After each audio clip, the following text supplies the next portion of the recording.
Hola, buenas tardes compañeros y maestros. Hoy les venimos a hablar sobre la Revolución Mexicana y sus acontecimientos. A continuación, nuestro compañero Brandon Rojas les dirá cómo surgió la Revolución Mexicana. La Revolución Mexicana fue un conflicto armado que se inició en México el 20 de noviembre de 1910. Los antecedentes del conflicto se remontan a la situación de México bajo la dictadura conocida como el Porfiriato.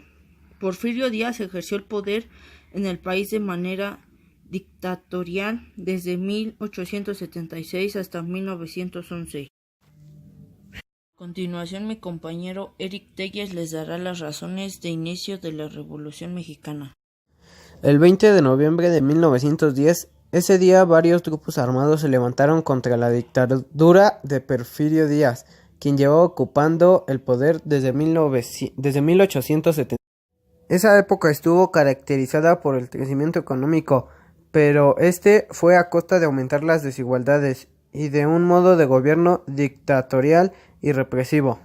A continuación, mi compañero Derek les dará una causa de la Revolución Mexicana. Las causas directas de la Revolución de 1910 surgen en el Porfiriato. Este era el periodo en el que el gobierno Porfirio Díaz, la sociedad mexicana estaba dividida en varias clases: la aristocracia feudal o alta sociedad, la burguesía nacional, la pequeña burguesía o clase media, y el proletariado y los campesinos. Esos traían 30 años, fueron una dictadura. El porfiriato enriqueció a un pequeño grupo de familias a costa del trabajo de los campesinos y de los obreros que formaban la mayoría de la población.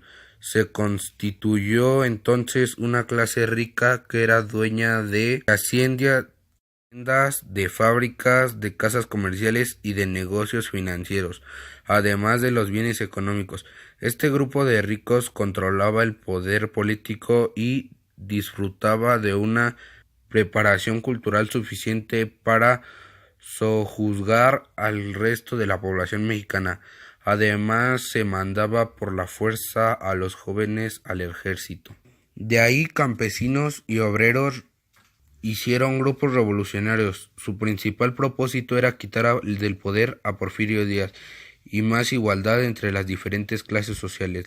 Los revolucionarios estaban divididos en tres grupos: los villistas, que ofrecían un programa político y social poco definido, estaban liderados por Pancho Villa; los zapatistas, liderados por Emiliano Zapata, que mantenía los principios formulados en el Plan de Ayala; y contrarios a estos estaban los carrancitas, vinculados a la burguesía y deseosos de preservar los beneficios obtenidos por los generales, empresarios y abogados adictos a Carranza.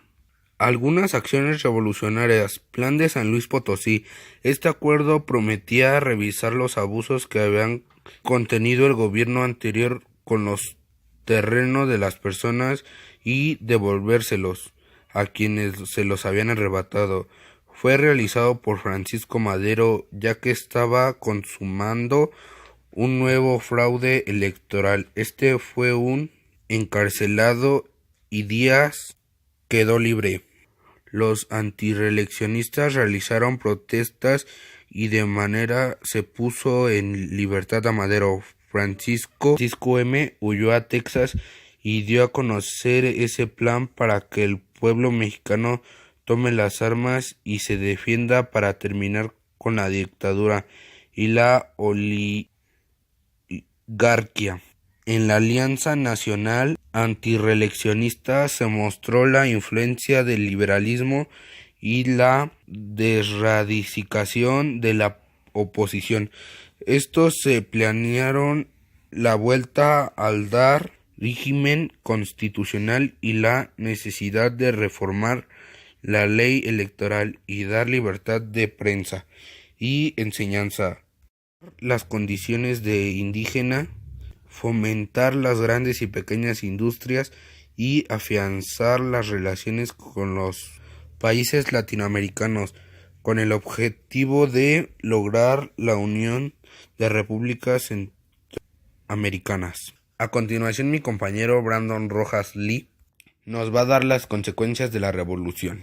La principal consecuencia de la Revolución Mexicana fue la promulgación de la Constitución de 1917, en la que se hace referencia, entre otros, el derecho a la tierra, expropiación por parte del Estado para fines de reforma agraria y devolver a los campesinos sus tierras, y el reconocimiento del derecho indígena sobre el uso de tierras ancestrales, la creación del salario mínimo de la jornada de trabajo de 8 horas diarias y la separación definitiva entre estados e iglesia.